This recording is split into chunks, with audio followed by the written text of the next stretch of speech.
streamy? Get the joke? I get it. Okay, Yeah, okay, I know. okay, I was okay. okay.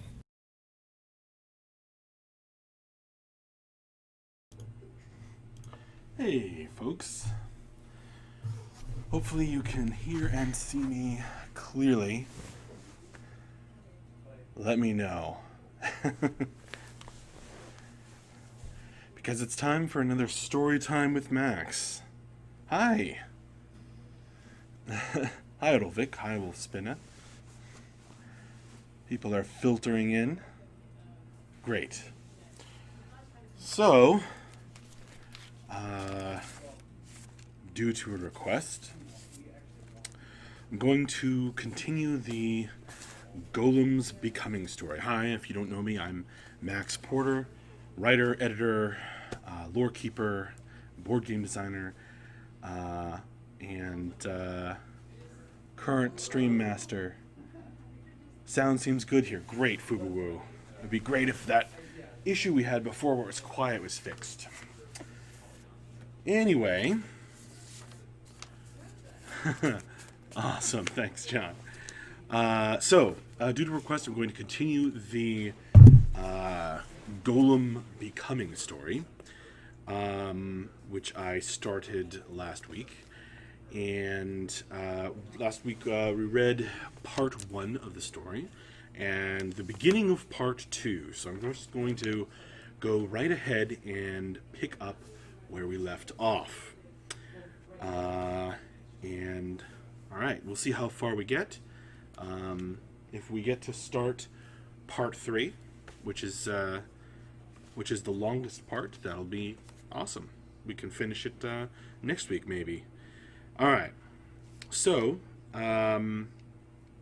if you recall, last time we left the newly self-named Maharal, the Golem mother and tender of the Kiln of Ur, just barely inside the depths, as the Overseer, a member of the Speakers of Lies, the member of the Speakers of Lies was forcing her to watch some of his illusions. So we were right in the middle of those horrific images. So here we go.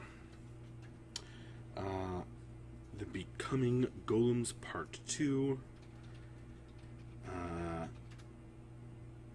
And the Overseer is speaking. Yes, that's it. Hold that ash in your lungs now, Kilnborn. I am going to instruct you about yourself. First, know why your mouth was taken from you. The images shifted, becoming denser and darker, until a scene of bloody horror was revealed. She was no longer in the glass room, with the Overseer wafting the smoke at her face. She stood at a bloody battlefield on a frozen mountaintop, strewn with bodies. The untouched snow was startlingly white, a purity that made the crimson splash across it all the more vivid. Flesh, splashed with blood, lay about in chunks, twisted and torn apart. The air stank of raw meat and rot. There were massive bite marks, bubbling blood. The red droplets, freezing slowly, gleamed like polished jewels. A woman struggled for breath nearby. She was missing an arm and a leg, bloody stumps still trickling. It looked as though something enormous had chewed and torn her apart. Smoke curled at the edges of Maharal's sight.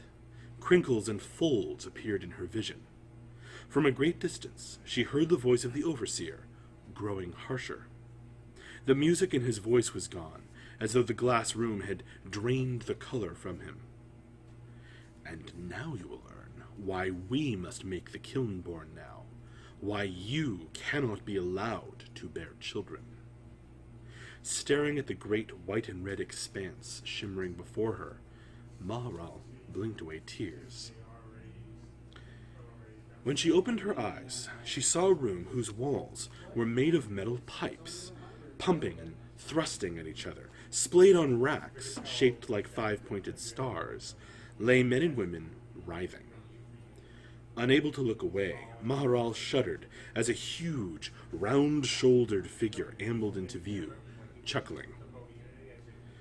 The golem was fitted with glittering metal, and his slick connections wept fluid like foul orifices of mechanical origin. The golem's voice was husky, yet smooth. "Aren't you excited? It's time for your progeny to serve." He reached down and plunged his massive arm into an open, rubbery tube sticking out of the floor. With a heave and a suction noise, he plucked out an infant, which immediately started wailing. Ah, yes, fresh blood, delicious. One of the women who was strapped in place struggled harder, her eyes widening. Though she seemed to recognize the cry, she could not turn her head to look, as it was held in place by the clear pipe trickling black fluid down her throat.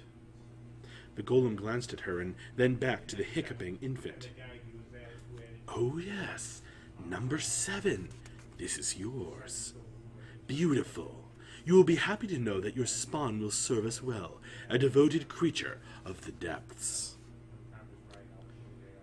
Dangling the tiny boy carelessly, he placed the infant in a glass pod, which slid along a metal track and into a rusty hole gaping in the wall. The golem patted a man strapped across the aisle, who writhed and choked beneath his touch. The gigantic figure made a pious face. "So much to do, can't stop to appreciate the momentous occasion. Well done, 3 and 7. It's a healthy start to a wonderful servant. Now, we need some fluid." Extruding a long blade from a clay finger, the golem made an incision on the man's bare leg. Dark, viscous blood dripped down to the floor, which shifted pipes as if to lap it up. Maharal struggled against the vision as she watched the golem slowly lever the blade in deeper, licking his lips. She tried to cover her eyes, but her arms wouldn't move. It felt like her whole body was held in a metal vise, unable to even wriggle. She smelled nothing but blood and smoke, the smell of the kiln and of death. "You see," the honeyed voice of the overseer broke in on her thoughts. "Before we learned to conceal ourselves, your ancestors did such deeds to our children. An outrage that will echo down the generations in peals of horror. We create new Kilnborn now, only that they may do penance for the deeds of their fathers. You deserve your life. All of the Kilnborn do. You know it in the deepest part of your clay heart. You were born to do your little part, to cleanse yourself of the evil your people have done. For no one truly dies but you, Kilnborn. And thus your sacrifice has meaning." Maharal kept silent, knowing that the horrifying illusions would eventually end. When the overseer finally grew tired of torturing her, he laughed and brought her back to the room of flame where she had slaved all her life. "Do your duty," was what he left her with, as he walked back to the stairs and toward his well-appointed rooms up above. Maharal watched him go. He had shown her a twisted truth. She could not trust her own eyes or her own memories. She could not trust the creature she had been before. She could only trust Maharal, which she had become. And then it struck her. The speakers of lies had not shared their immortality with their slaves. Forced to wear death upon her brow like a badge of doom, she was a creature who truly died, whose life had no meaning in the great span of time that all other beings shared. The speakers of lies had denied the golems the most vital piece of their lives. This was the greatest betrayal of all. Her inborn fear and shame took a long time to fade. She watched the blue shadows play across her fingers in the firelight and whispered her name in the dark. The next night did not bring the kiln taskmaster back down the tunnel. A terrible storm was brewing, and he and all his kin were struggling to make their slave-built storehouses safe from harm. Their treasures and their magics were too delicate to be exposed to the destruction of the Veilstorm. Listening to the thunder echo through the caverns up above, Mahral stepped closer and closer to the blue coals that were never consumed. Her mouth still full of ash, she spat out her own name and held her finger in the fire until it was black and hard. As the thunder began booming up above, she opened the blast door of the kiln of Ur and entered once again. The heat was intense, and bits of ash billowed through the rarefied air like lost souls. The heat cracked Maharal's skin and lit her with flame. She went over to the golems that lay sleeping, filling with a life that was twisted into slavery by the death magic written on their foreheads. Maharal reached out with her finger and called upon the magic that had entered her. At the moment her finger touched the golem, the malevolence above thundered again, shaking the cavern. She had to draw on everything she had read, all the knowledge she had absorbed alone in the darkness. She had mastered the magic of words, where the speakers had only brushed the surface, content with their slaves and the promises of the depths. She knew she had to change the course of her life with one letter, one small shift that meant everything. Her finger gouged the clay flesh to make a new word, adding just one character to the writing on the golem's forehead. It spelled truth. The golem's eyes flew open. They flared with the heat of the fire and the light of the truth that burned inside his mind.